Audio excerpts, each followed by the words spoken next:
din.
Hello nga mga kasari, magandang araw. Samahan nyo nga ako ngayon dahil busy-busyhan nga tayo for today's video. Maaga nga tayong nakapamalengke today dahil nga sumabay nga ako sa paghatid sa mga bata. Di naman nga ganun karamihan yung pinamalengke natin ngayon, pero yung ilan doon ay pang fast moving at syempre bumili na lang tayo ng pang-ulam natin. Hindi pa nga tayo nakakatapos mag-display ay dumating na nga ang ahente ko sa Super 8 kasi schedule namin ngayon kaya mabilisan ako nag-order. Pagkatapos ko mag-order kay Super 8 ay dali ko nang inumpisahan ang aking mga trabaho dito sa loob ng bahay. Inuna ko na nga itong paghuhugas ng aming mga plato dahil yung iba dyan ay hindi na nga nahugasan kagabi. At nadagdagan na nga nitong umaga. Ganito nga ang ginagawa ko pag nandito ako sa loob ng bahay.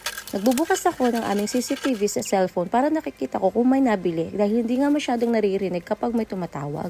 Very fast forward na nga itong video ko dito sa aking paghuhugas dahil halos 1 oras ko nga to bago matapos. Ganito talaga pag may tindahan. Tinatiming ko pa nga itong aking paghuhugas at mga gawaing bahay kapag tipong akala ko ay walang masyadong nabili. Pero madalas hindi ko alam kung paano nangyayari. Pero kung kailan kami gagawin, tsaka naman nagkasunod-sunod ang mga bumibili.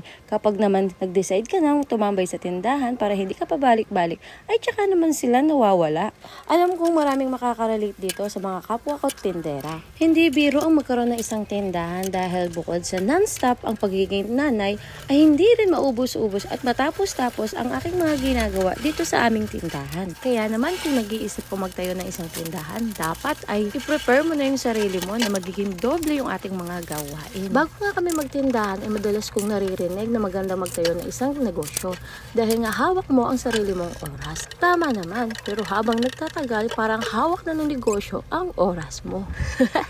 Pero kapag naka-negosyo mindset ka na, choice mo naman kung kailan ka magbubukas at kung kailan ka magsasara, kung kailan mo gustong gumala. Kapag pagod ka, ay magpapahinga ka. Choice din natin kung anong oras o kung kailan natin pwedeng gawin yung ating mga gawain sa bahay. Dahil kapag negosyante ka, hawak mo ang oras mo, ikaw na ang boss, ikaw pa ang empleyado. Walang magdidikta sa'yo kung anong dapat mong gawin. Pero pag hindi ka kumilos, ay wala ka rin kikitain. Kaya bawal ang tamarin. Anyway, fast forward na nga tayo. Buti nakatapos na nga ako sa aking hugasin. Ngayon naman ay nagsalang na ako ng aming sinaing para sa aming pananghalian. Napahaba na nga yung ating video pero naghugas pa lang ako ng plato at nakapagsaing. Isiningit ko na nga rin makagawa ng ilang pirasong yelo dahil mamaya naman ay darating din ang ating tube ice. Pagkatapos ko nga dito ay nagpahinga muna ako saglit dahil napagod ako pabalik-balik.